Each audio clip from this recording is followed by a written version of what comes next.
बिस्मिल्लाहिर्रहमानिर्रहीम। ख़वातीनो हज़रात अस्सलाम वालेकुम। अल्लाह ने इंसान को बहुत सी सलाहियतें और नेमतें अता की हैं।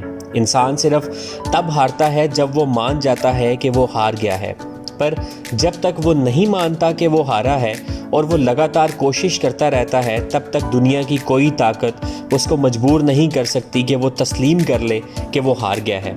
फिर चाहे कोई बीमारी हो, कोई मुश्किल हो या आजमाइश, अगर आपने हिम्मत ना हारी और इस यकीन से आगे बढ़ते गए कि आप हारे नहीं हैं, तो यकीन जानिए आप हमेशा जीतेंगे। आज मैं एक ऐसी ही कहानी आपसे शेयर करूंगा। पोलियो दुनिया के अमराज में से एक ऐसा मर्ज़ है जिसका मेडिकल साइंस में इलाज मुमकिन नहीं। इसी वजह से बच्चों को बचपन में ही वैक्सीनेशन करवा दी जाती है। ये बीमारी इंसान के मुख्तलिफ एज़ा जैसा कि हाथ पाँव वगैरह को माजूर कर देती है और ये माजूरी हमेशा के लिए होती है। अल्लाह हम सबको ऐसी बीमारियों और आजमाइशों से बचा के रखे, आमीन। विल्मा गोल्डियन रोडोल्फ 23 जून 1940 को अमेरिका में वक्त से पहले पैदा हुई। उसका पैदाइश के वक्त वज़न 2 किलोग्राम था।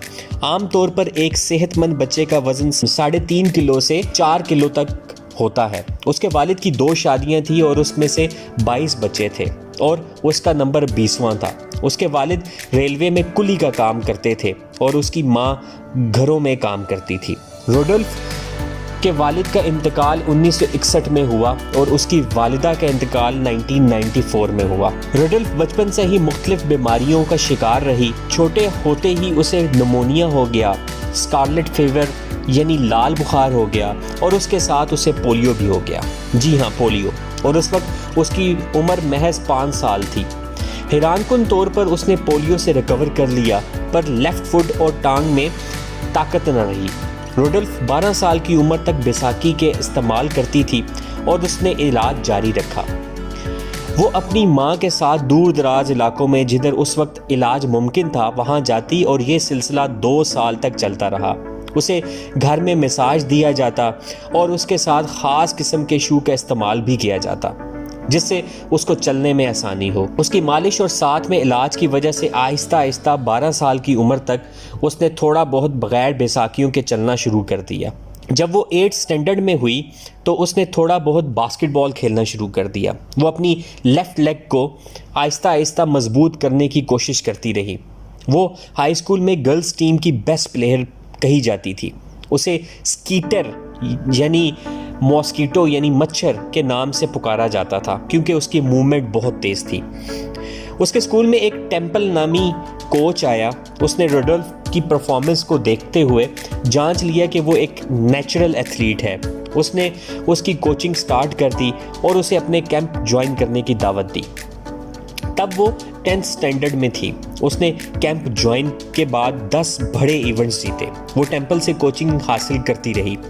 1956 में महज 16 साल की उम्र में रोडोल्फ ने मेलबोर्न ओलंपिक्स की 200 मीटर रेस के लिए क्वालिफाई कर लिया और उसने ब्रॉन्ज मेडल विन कर लिया। वापस आके उसने फैसला किया कि वो दोबारा 1960 की ओलंपिक्स में जाएगी, जो कि इटली के शहर रोम में मुनक्किद होनी थी, और इस बार वो मेडल जीत के आएगी।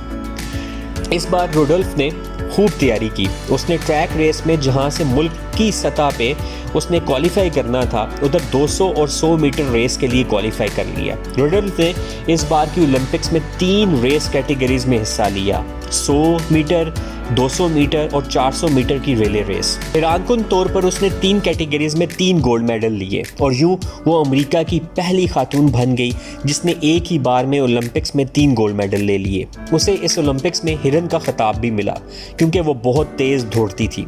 उसकी खुशकिस्मती ये थी कि इस बार ओलंपिक्स को पहली बार टीवी कवरेज भी मिलना थी। उसे मीडिया ने मुख्तलिफ और नाम भी दिए जैसे कि लीडिंग लेडी, क्वीन वगैरह। वो यूएस स्टेट डिपार्टमेंट की तरफ से मुख्तलिफ जगह पे गुडविल एम्बेसडर के तौर पे भी काम करती रही।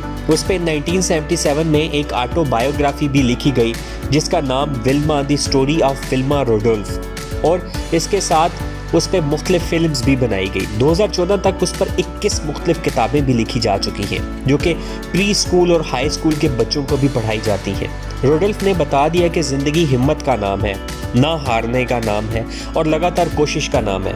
वो एक ऐसी लड़की थी जिसको दुनिया की ऐसी बीमारी थी जिसका इलाज अब तक मुमकिन नहीं हो सका, लेकिन उसने 19वीं सदी में उससे मुकाबला किया और उस बीमारी को शिकस्त दी। जहां लोग पूरी पूरी उम्र ओलंपिक्स में अपीयर होने में लगा देते हैं, वो ना सिर्फ अपीयर हुई पर उसने एक ओलंपिक्स में 3 गोल्ड मेडल भी हासिल किए। ख़वातीन व हज़रात, ज़िंदगी कभी भी आपको प्लेट में रख के कुछ नहीं देगी। आपको ज़िंदगी में जो कुछ भी करना है उसके लिए ख़ुद तैयारी करना पड़ेगी, जान मारना पड़ेगी और फिर बड़ी से बड़ी मुश्किल भी आपके सामने ढेर हो जाएगी। जितनी बड़ी मंजिल को पाने की कोशिश होगी ज़िंदगी में, कुदरत आपको चमकाने के लिए उतना ही ज़्यादा रगड़ा देगी और दुनिया आपको भी दी लेडी क्वीन या किंग के नाम से याद रखेगी।